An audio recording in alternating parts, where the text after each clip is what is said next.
Assalamualaikum dan selamat sejahtera murid-murid. Bersama saya, Cikgu Siti Rahmah binti Abdul Rahman dari SMK Kampung Perak. Okey, untuk kali ini kita akan membincangkan bab 8 Membina Kemakmuran Negara Siri 2 Sejarah Tingkatan 5 KSSM.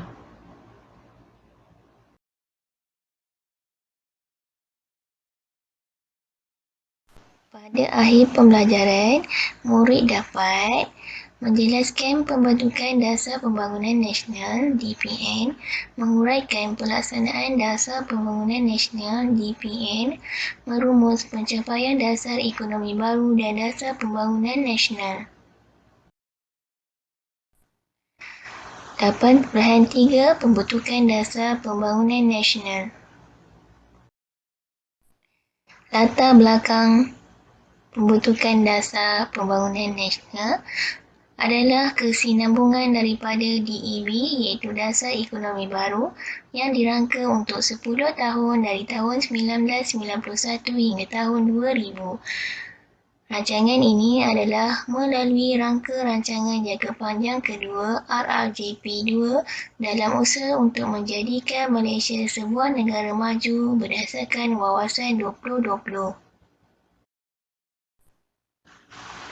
Matlamat DPN adalah untuk mencapai perpaduan negara melalui pengagihan kekayaan, manakala objektifnya pula adalah untuk mewujudkan masyarakat yang bersatu padu dengan berkukuh kestabilan sosial dan politik, mengekalkan pembangunan ekonomi yang berterusan.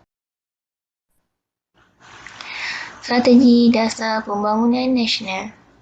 Dari segi ekonomi, melibatkan penglibatan aktif pihak swasta dalam pembangunan ekonomi negara, melaksanakan program penanaman semula, penggunaan sains dan teknologi, serta meningkatkan pemilikan saham Bumiputera.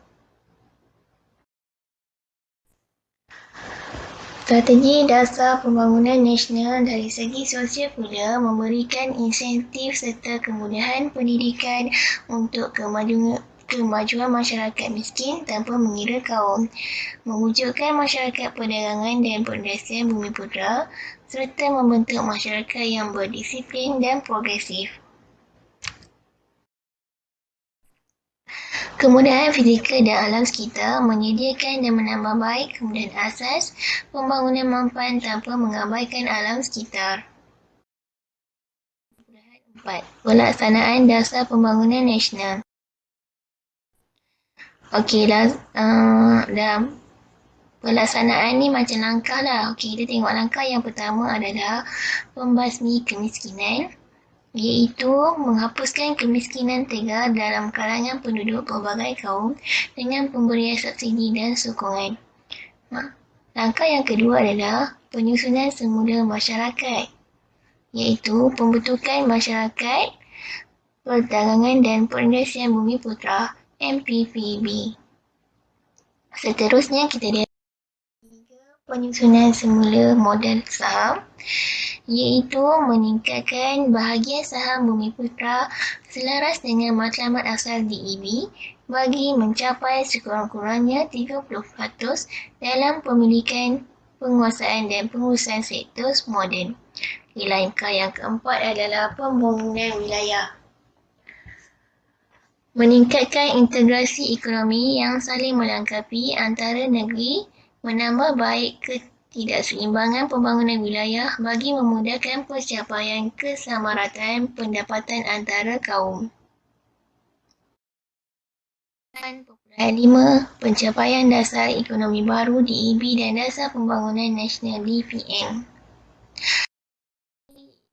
Pencapaian ni biasanya dalam peperiksaan kita menunjukkan kepada kejayaan. Soalan dia kejayaan. So dia mesti memberikan bukti. Okey, kita tengok daripada aspek sosial.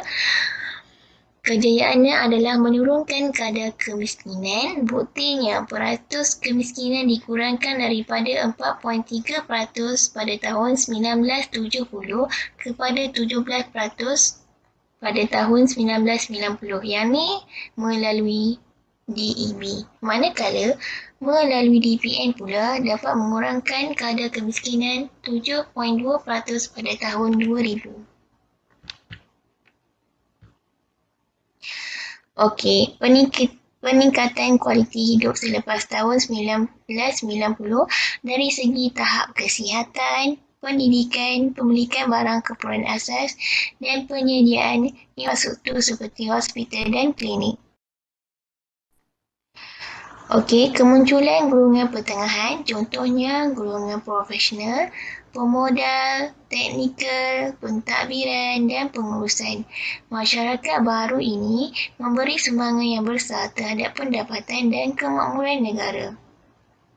Pembentukan masyarakat perdagangan dan perindustrian Bumiputera diwujudkan melalui DEB dan DPN yang bergiat aktif dalam pelbagai ekonomi. Mereka ini membentuk kelas Bumiputera komersial yang melibatkan diri dalam sektor korporat. Seterusnya, pembangunan pendidikan. Selepas tahun 1990, berlakunya pertumbuhan institusi pendidikan serta kemunculan graduan dalam bidang sains, teknologi dan teknikal. Okey, kejayaan seterusnya adalah pengangkutan dan perhubungan, contohnya jaringan jalan raya, pengangkutan udara, kereta api dan pelabuhan moden yang merancangkan lagi kegiatan ekonomi walaupun di kawasan pendalaman. Perkembangan wilayah. Kemunculan wilayah baru seperti Bandar Tun Abdul Razak dari tanah rancangan feodal segitiga jengka.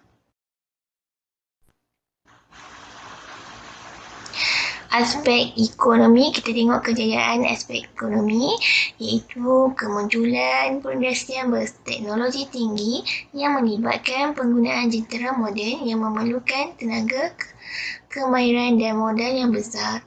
Industri teknologi tinggi ini dikenalikan oleh HiCom yang ditubuhkan pada tahun 1980. Seterusnya dapat mewujudkan kawasan perindustrian baru seperti estet perindustrian, taman teknologi perindustrian, zon perindustrian bebas. Kejayaannya adalah pertumbuhan industri kereta, model motosikal seperti Proton, Pro2 dan Modenas.